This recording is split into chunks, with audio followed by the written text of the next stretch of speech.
Hello, my name is Vanessa, and I am a recovering awkward person. This is me at the peak of what I like to call my plaid vest phase. Luckily, my years of social awkwardness led me to a fascinating career trying to figure out how people work. So what I didn't realize is that many years ago, I would do an experiment that led me right on this stage in front of you here today. My lab researchers and I were curious about TED Talks. We wanted to know, why do some TED Talks go viral and others don't? So we embarked on a huge experiment. We analyzed thousands of hours of TED Talks looking for patterns. Now, I wasn't sure if we would find anything, so we were analyzing body language, hand gestures, vocal variety. We even looked at outfit choices, which made today particularly pressure-filled. And very quickly, there was a pattern in the data that made me curious. And after we coded more and more TED Talks, we realized there was a pattern.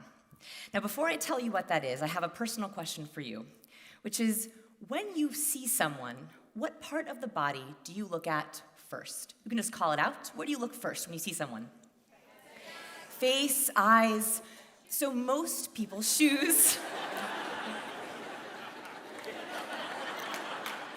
They're very high. So most people say eyes, face, or mouth.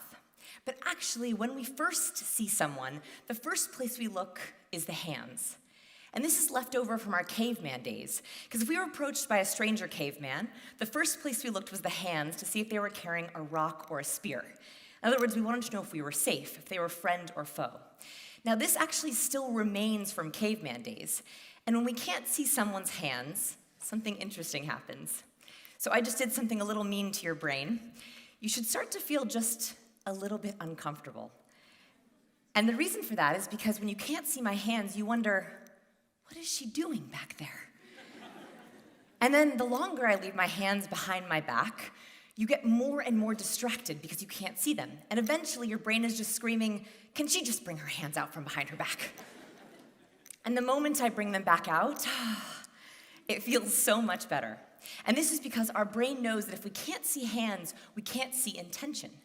And what we found is when we compared the most viewed TED Talks side by side with the least viewed TED Talks, we found a pattern with hand gestures. Specifically, on average, the most popular TED Talkers use an average of 465 hand gestures in 18 minutes.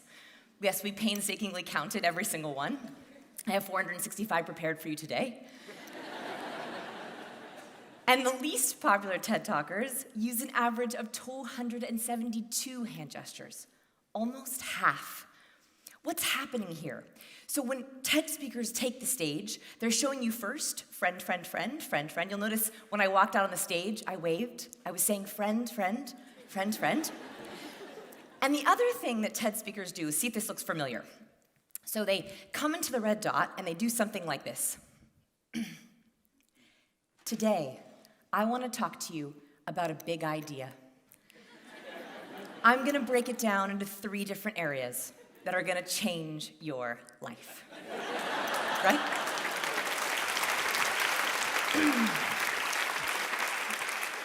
So the most viral TED Talkers seem to sit in the same way with these hand gestures, because what they're doing is they're showing you, I know my content so well that I can speak to you on 2 different tracks.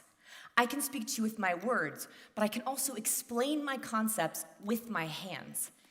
And this way, they underline their concepts with their words. For example, if I were to say, today, I have a really big idea.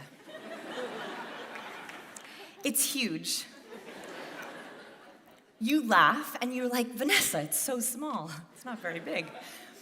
And that is because your brain gives 12.5 times more weight to hand gestures. So today, I have a really, really big idea, and I'm going to explain it to you in 3 different ways. My big idea is that we are contagious.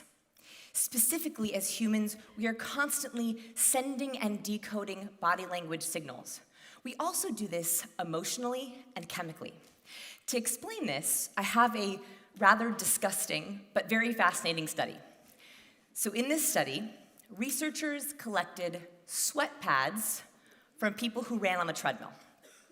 Then they collected sweat pads from skydivers on their first time skydive. Two very different kinds of sweat. Here's the disgusting part.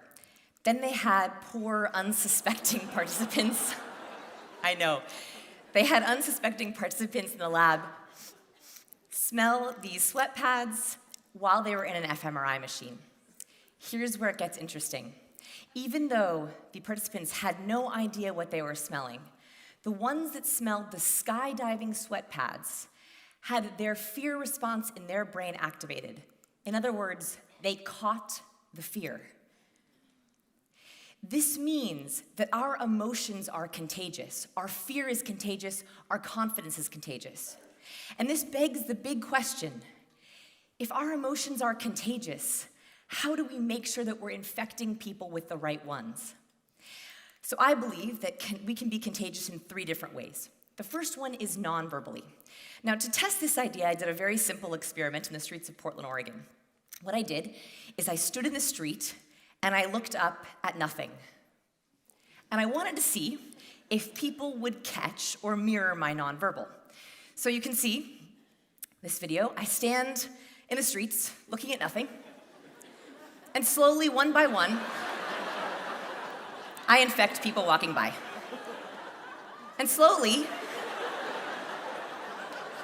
we begin to gather a crowd.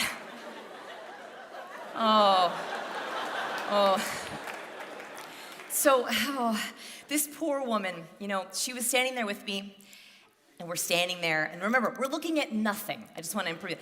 And we're standing, and I'm going, how long are we gonna stand here?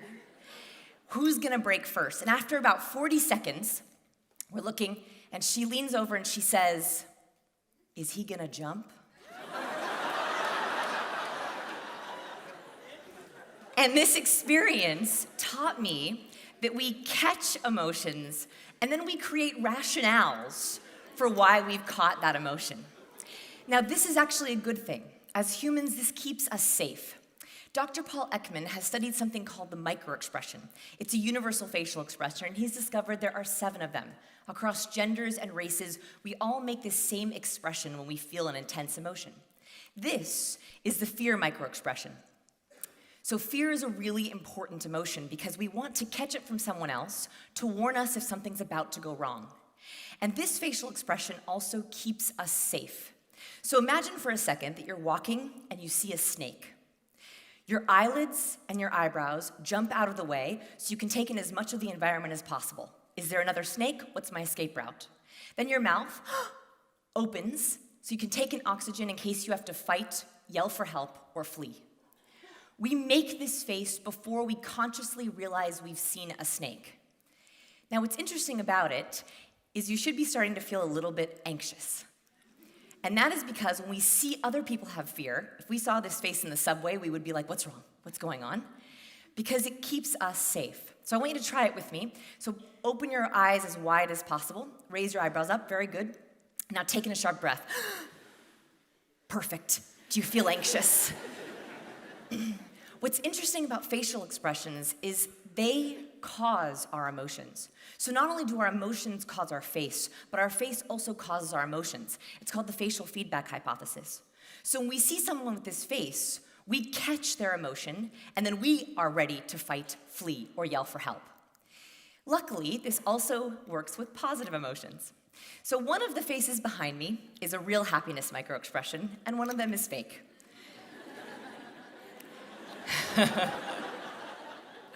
So the real happiness microexpression is when the smile reaches all the way up into these upper crow's feet muscles, those upper cheek muscles. And this is really important because you know when you tell a frenemy good news and they say they're happy for you, but you know they're not really? It looks like this. Oh yeah, I'm so happy for you. So try the fake expression for me first. So just try this fake smile, only on the bottom half of the face. You can even go, It doesn't feel so good, right? It feels inauthentic.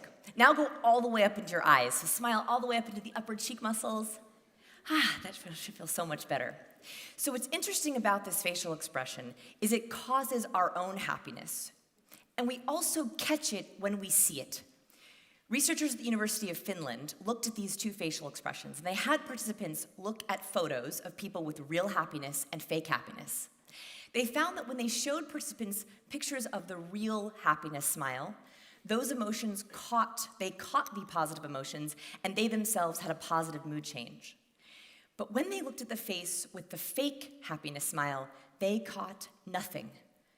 In other words, if we show up to events that we're ambivalent about, interact with people that we don't really like, we become less memorable.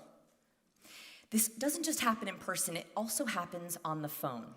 So I work with a lot of different clients, corporate clients who are on the phone all the time. They said, Vanessa, I get being happy in person, but how about on the phone? So we decided to do an experiment where we had participants in our lab record different versions of their hello, the first impression on the phone. We wanted to know if people could hear happiness, sadness, or anger. So we had people record different versions of their hello with happiness, sadness, anger, and while power posing. We wanted to see if they would sound different. So I want to play you two different versions of hello and see if you can guess which one is the happy hello. Are you ready? All right, same person. Here's A. Hello? Here's B. Hello? How many people think A is the happy hello? How many people think B is the happy hello? Very good. We can hear this difference. We can hear this micro-expression. Now, I thought this was interesting, but I wanted to take it a step further. So we devised a second part of our experiment where we had participants in our lab listen to these recordings and rate that person on likability. We wanted to see if the happiness microexpressions or the anger microexpressions or the power posing expressions did better. Here's what happened. After we asked people, I do like this person a lot, I like this person a little, or I do not like this person, we found that the happiness microexpressions across all trials for both men and women, they became more likable. Whereas the same person who made an anger or sadness microexpression were less likable. This is the happy side effect of having your confidence be contagious. Not only do you infect someone else with that happiness, you also become more likable. We talked about nonverbal, and I have to talk about what comes after the hello. How do we infect confidence verbally? So in this study, we did it in Portland, Oregon, we took 500 speed networkers, and we asked each of these speed networkers to go through a conversation starter round, 8 of these rounds. So we assigned each participant a conversation starter to have with a stranger. Then we set up cameras in all corners of the room, and we analyzed each of these speed rounds for patterns. We were looking for body language patterns, leans, nods, laughs, smiles, confidence. We were also looking for volume differences. In a really good conversation, usually the volume goes up. In a really awkward, bad conversation, there's lots of silences and the volume goes down. And we also asked each of the participants to rate the conversation starters. We wanted to know which ones produced the highest quality of conversation. What we found is that the conversation starters that worked centered on this little chemical called dopamine. So dopamine is the neurotransmitter that we produce when we feel pleasure or when we get a reward. And I noticed that most of our chit-chat that we have at parties or networking events is the same. It sounds like this. So, what do you do? Where are you from? Live around here? Oh. Well, I'm gonna go get some more wine. It's great talking to you.